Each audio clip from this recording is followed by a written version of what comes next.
우리말 성경의 출애굽기 1장 1절은 우리가 방금 읽었듯이 야곱과 함께 각기 권속을 데리고 애굽에 이른 이스라엘 아들들의 이름은 이러하니라고 이렇게 우리가 읽었듯이 시작을 하지만, 히브리 원문 성경을 보면 접속사 엔드로 시작을 하여 출애굽기가 바로 앞에 있는 성경인 창세기의 연장선상에 있다는 것을 히브리 원문 성경은 보여주고 있습니다.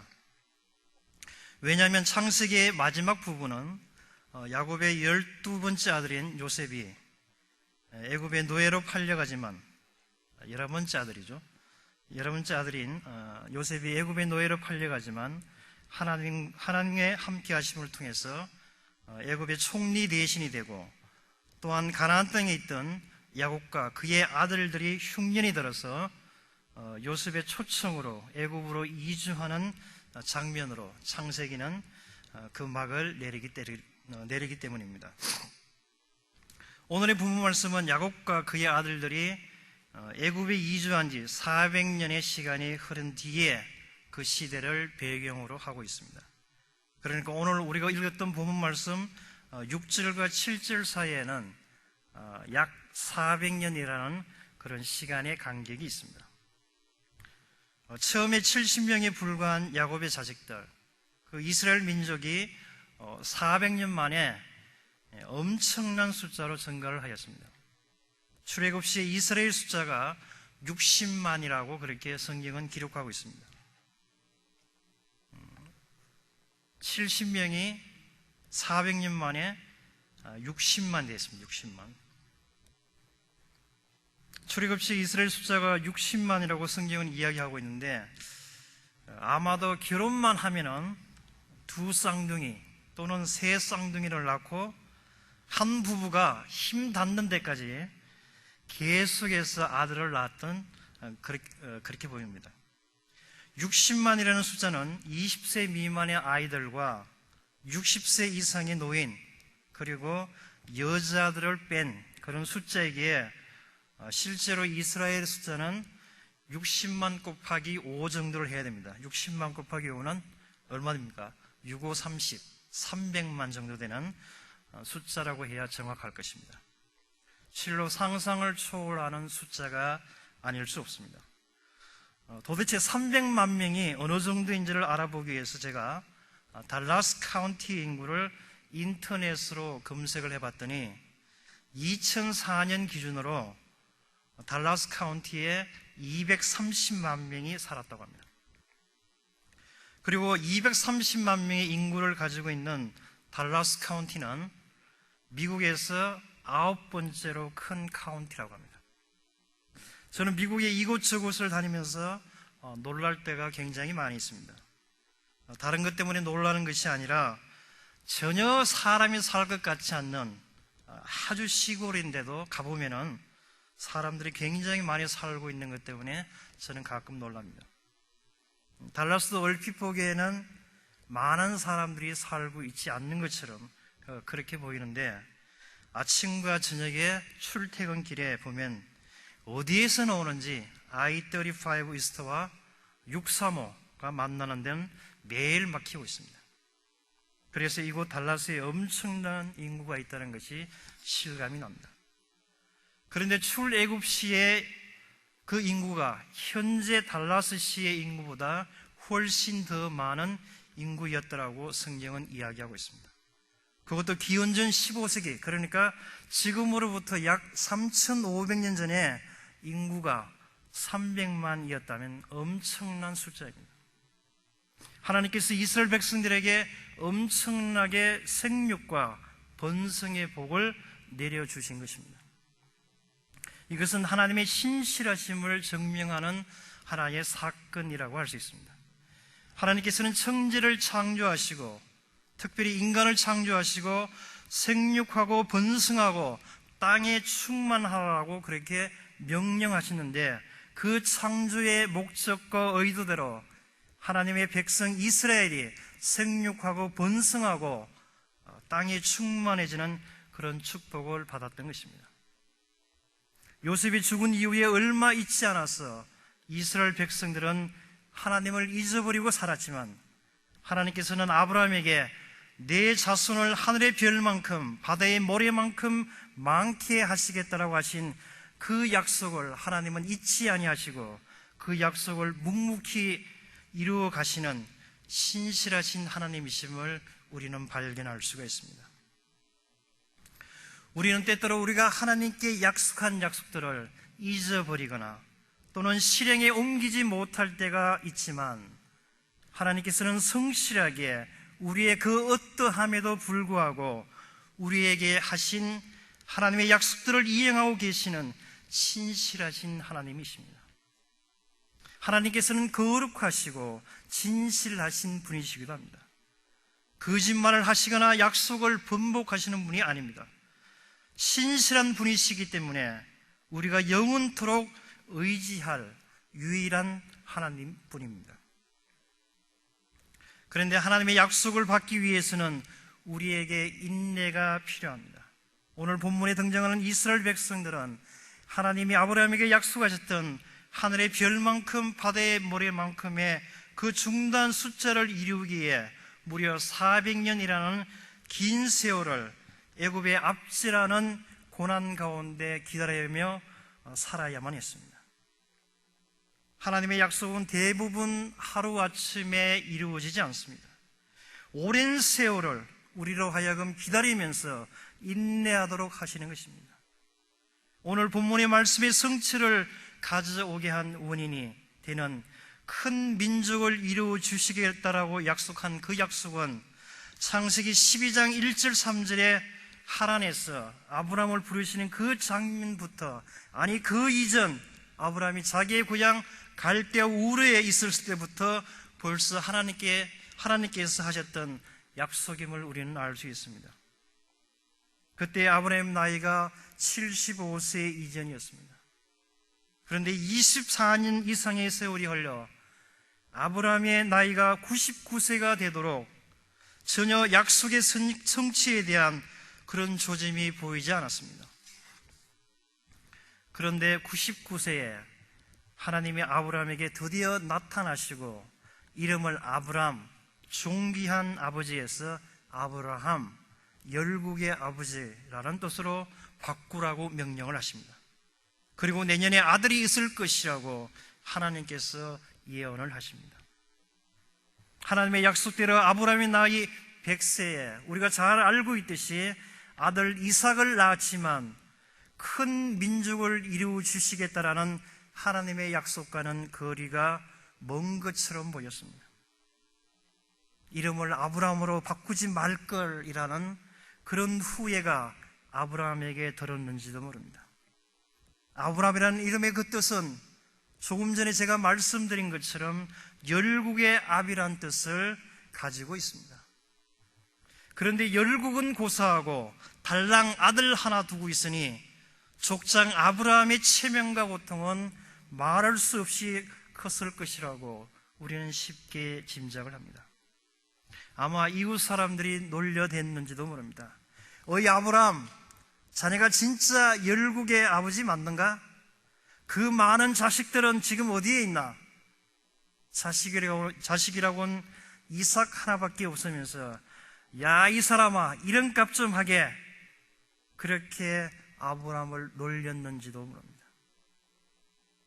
그렇게 아브라함은 온갖 조롱을 받으면서도 하나님께서 반드시 나로 하여금 민족을 이루어 주시겠다는 약속을 굳게 믿었으며, 이제 하나님께서 계획한 그 시간이 되자 약속의 시점으로부터 약 430년이 지나서 이스라엘 자손은 생육이 증다하고 번식하고 창성하여 심히 강대하여 온 땅에 가득하게 되었다라는 오늘 본문 말씀 7절처럼 약속이 성취됨을 우리는 확인할 수가 있습니다.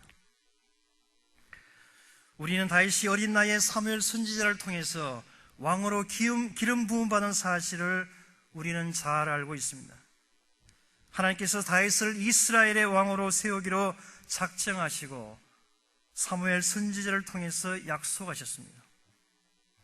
처음에 다윗은 이제 얼마 있지 않으면 내가 이스라엘의 왕이 되는구나, 그렇게 생각했는지도 모릅니다. 그런데 그가 실제 왕이 된 것은 그 뒤로 약 15년 이상의 세월이 흐른 뒤였다라고 대부분의 성경학자들이 주장하고 있습니다. 다윗의 입장에서는 왕이 되는 것을 차라리 모르고 있었다가 사울이 죽고 난 바로 그 다음에 왕이 되었으면 좋았을 것이라고 생각했는지도 모릅니다.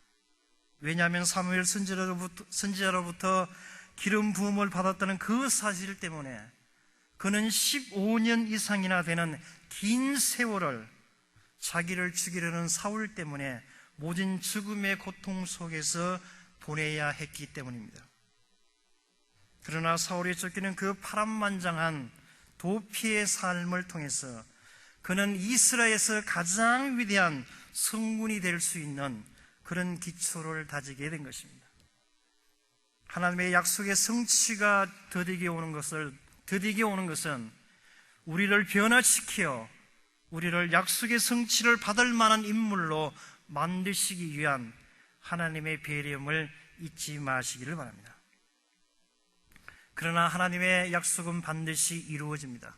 이사야 55장 11절은 내 입에서 나가는 말도 헛되이 내게로 돌아오지 아니하고 나의 뜻을 이루며 나의 명하여 보낸 일에 형통하리라 라고 그렇게 말씀하고 계십니다. 그 신실하신 하나님을 의지하시는 저와 여러분 되시기를 간절히 축원드립니다. 제가 설교를 위해서 인터넷을 뒤지다가 신실하신 우리 하나님이라는 오렌지 한인교회의 이명숙 권사님의 간증을 봤는데 너무나 감동적이어서 소개를 해드리려고 합니다. 대학 입학 첫날 운전대에 앉은 우리 막둥이 딸 폴린을 축복하고 전송하는 내 마음엔 감사의 눈물이, 입술엔 찬송이 흘러 넘칩니다.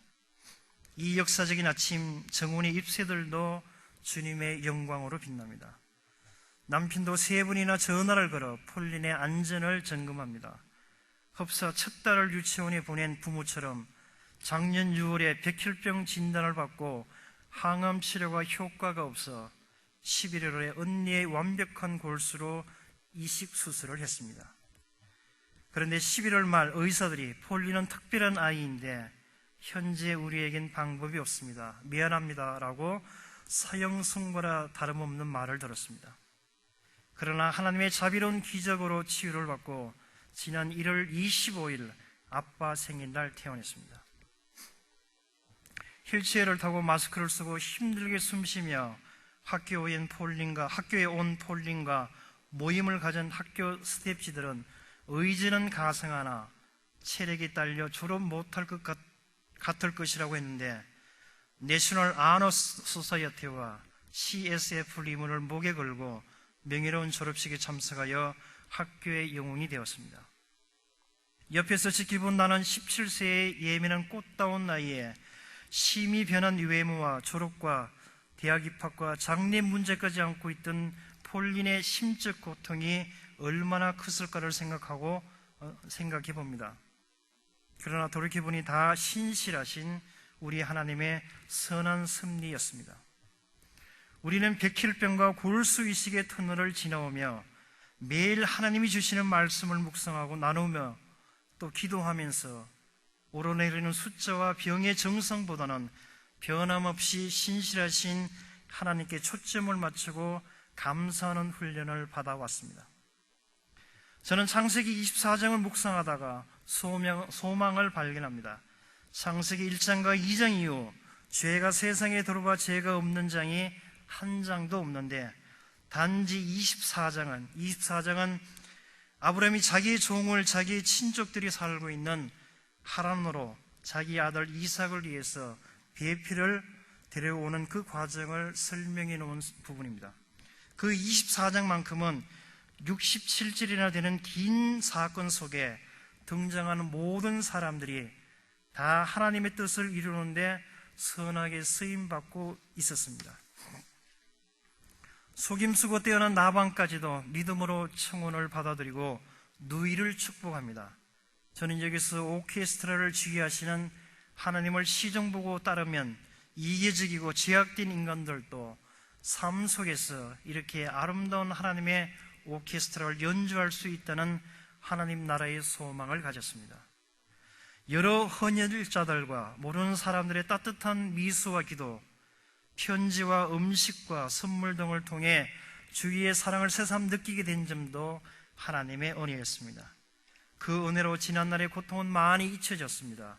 우리 가족은 신실하신 하나님의 주권적 역사와 이 고마운 분들을 자자손손 기억하기 위해서 스크랩북을 만들고 축복 기도를 드렸습니다.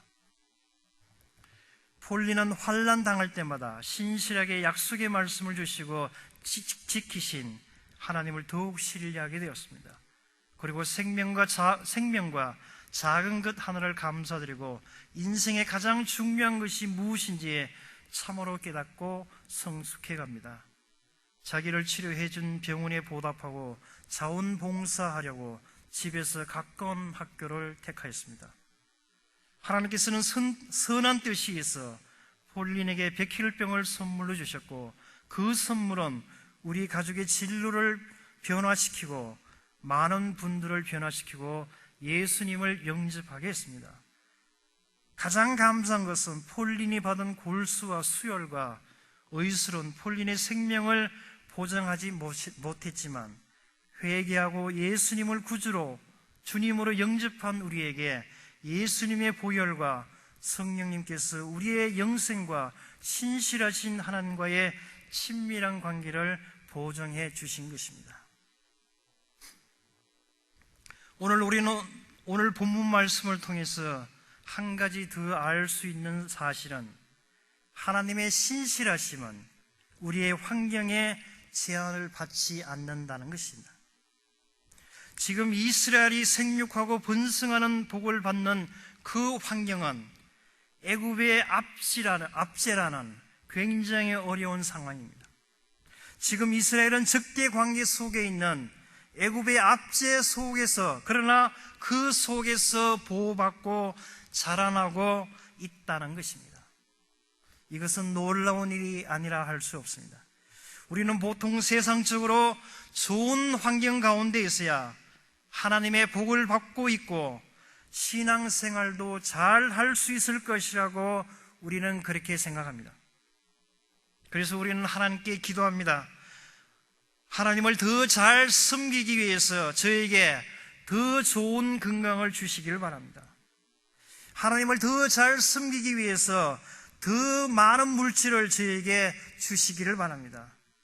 하나님을 더 잘 섬기기 위해서 저에게 더 큰 세상의 권세를 달라고 우리는 그렇게 기도할 때가 있습니다.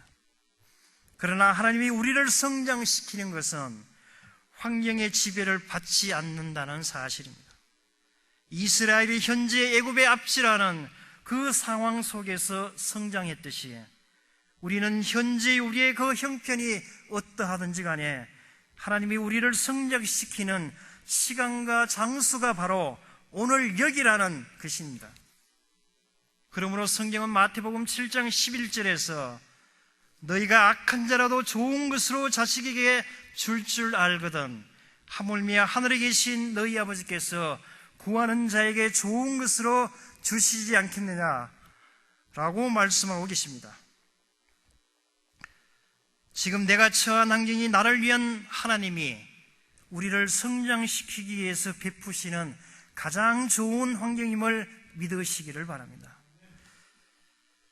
나 자신이 보기가 아니라 전능하신 하나님이 보시기에 가장 좋은 환경이라면 우리는 더 이상 불평할 것이 없습니다. 아니, 해서는 안 될 것입니다. 이것이 성경이 말하는 믿음입니다. 저희들은 몇 년까지만 해도 신학교의 기숙사에서 살았습니다.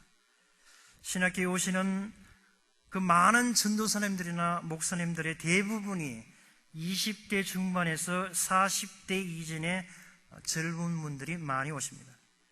젊은 분들이 많이 오시니까 당연히 임신을 많이 하고 또한 출산도 많이 하는 것을 우리는 보았습니다. 그래서 이러한 한국 신학생들의 상황을 잘 모르시는 외국인 한 노인분이 한국 사람들은 애 낳는 기계냐? 어떻게 왔다 하면 애부터 낳느냐라고 우스갯소리를 했다는 그런 얘기를 들은 적도 있습니다. 그리고 다른 집의 사모님들이 아기를 출산할 날이 얼마 남지 않았으면 저희 와이프가 항상 그분들을 초대하여 삼겹살을 대접하곤 했습니다. 그래서 그 이유를 물어보면 삼겹살을 드시고 힘이 생겨서 아기를 잘 낳으라고 삼겹살을 대접한다는 것이었습니다. 엄마가 고기를 많이 먹고 힘이 생겨야 아기도 쑥쑥 놓을 수 있는 것입니다. 보통 아기들은 부모가 육체적으로 또 정신적으로 건강할 때 정상적으로 형성이 됩니다. 그리고 출산을 할 때도 엄마가 건강해야 건강한 아기가 태어납니다. 태어난 아기도 부모가 정상의 그런 생활을 할 때에 건강하게 아기도 성장할 수가 있는 것입니다. 그런데 오늘 본문 이하에서 보여주는 이스라엘 백성들의 그 삶은 정상적인 삶이 아니었습니다.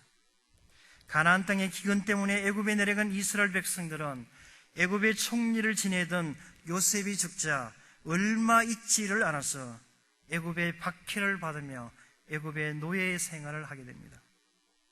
노예 생활은 정상적인 인간의 생활이 아닙니다. 항상 육체적으로 피곤한 가운데 있습니다. 음식도 배불리 먹을 만큼, 먹고 싶을 만큼 그렇게 먹을 수도 없습니다.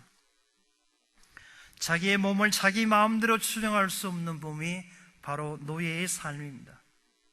그러한 어려운 환경 가운데 있었지만 이스라엘 백성들은 생육이 중다하고 번식하고 창성하고 심히 창대하여 강대하여 온 땅에 가득하게 되었더라고 성경은 증언하고 있습니다.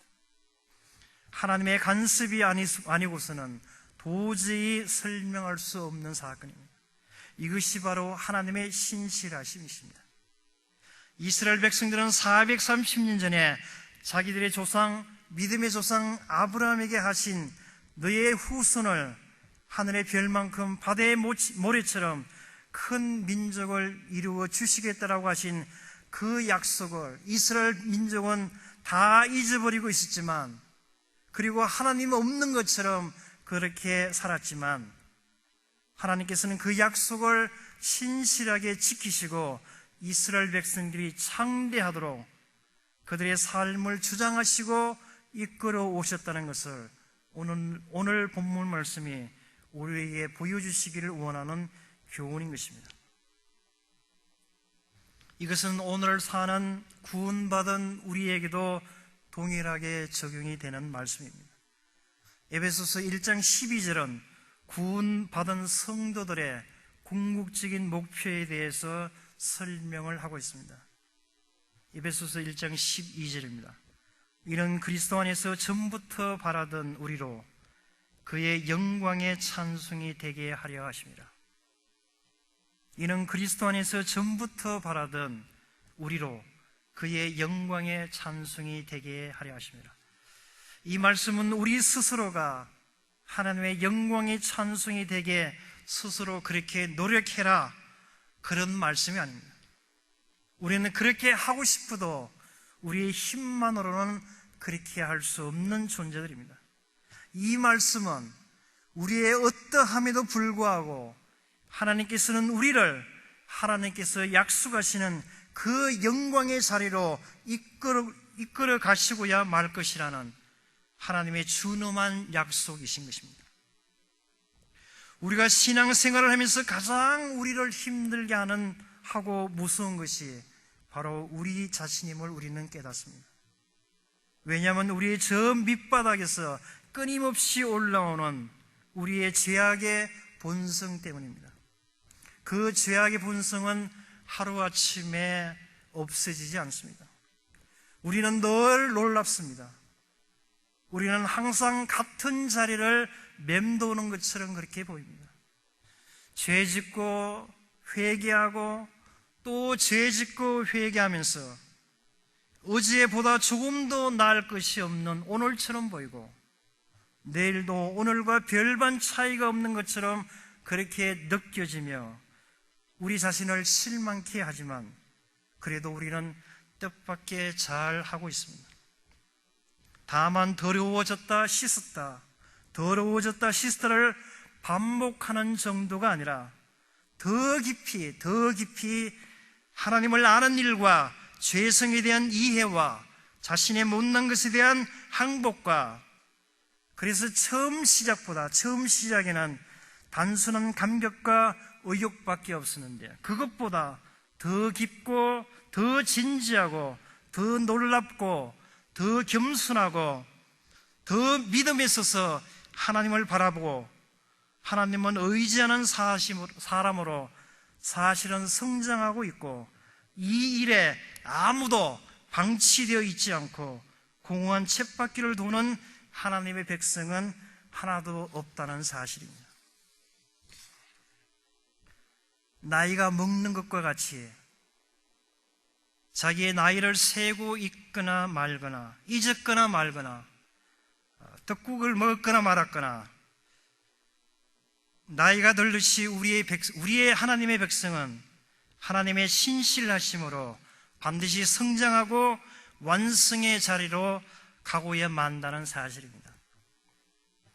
혹시 여러분 속으로 그러한 사실에 아니야 라고 하면서 반기를 돌고 싶어하는 우리의 못난 생각과 절망과 좌절을 우리를 위해서 쉬지 않고 일하시는 하나님의 그 신실하심으로 극복하시며 이 믿음 위에 굳게 서시는 저와 여러분 되시기를 주님의 이름으로 간절히 축원드립니다. 아멘. 다 같이 기도하시겠습니다.